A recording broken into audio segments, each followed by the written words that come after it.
Maurice Kamto, dont la candidature n'avait pas été retenue par le Conseil constitutionnel.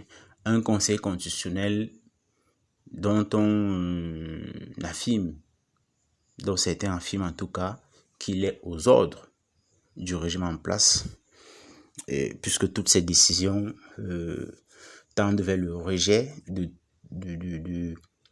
toutes les contestations qui peuvent venir de l'opposition.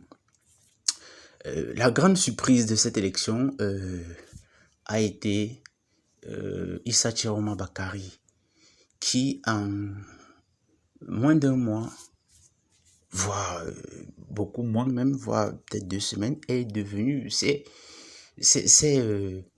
révélé comme étant désormais le champion du camp du changement, le champion du camp anti-Biya. Voilà.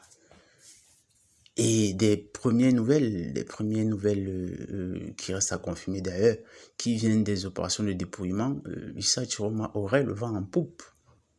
En tout cas, dans certaines parties du Cameroun, il aurait raflé de très nombreux votes.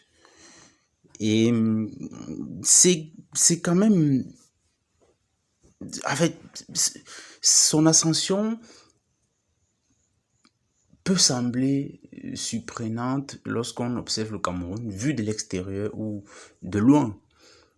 Mais pas tant que ça, lorsqu'on est un peu plus introduit dans ce qui se passe au Cameroun, ce qui se dit dans les chaumières, etc. etc.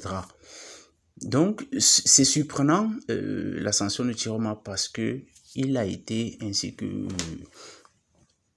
beaucoup d'entre vous doivent déjà le savoir, beaucoup de ceux qui s'intéressent un peu à la politique camerounaise doivent le savoir, il a été pendant très longtemps ministre de Paul Biya.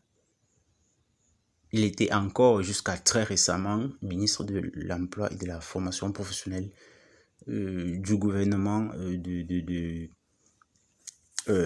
Premier ministre... comment il s'appelle déjà le Premier ministre camerounais? Il est tellement effacé, le Premier ministre au Cameroun. C'est un rôle honorifique, franchement. Il est tellement effacé, vous voyez, j'ai du mal à retenir son nom.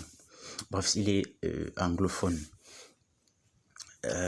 Voilà, donc Chiroma était jusqu'à très récemment ministre de Paul Biya.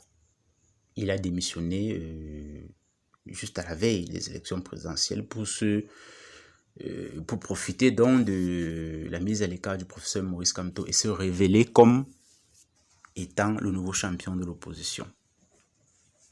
Donc,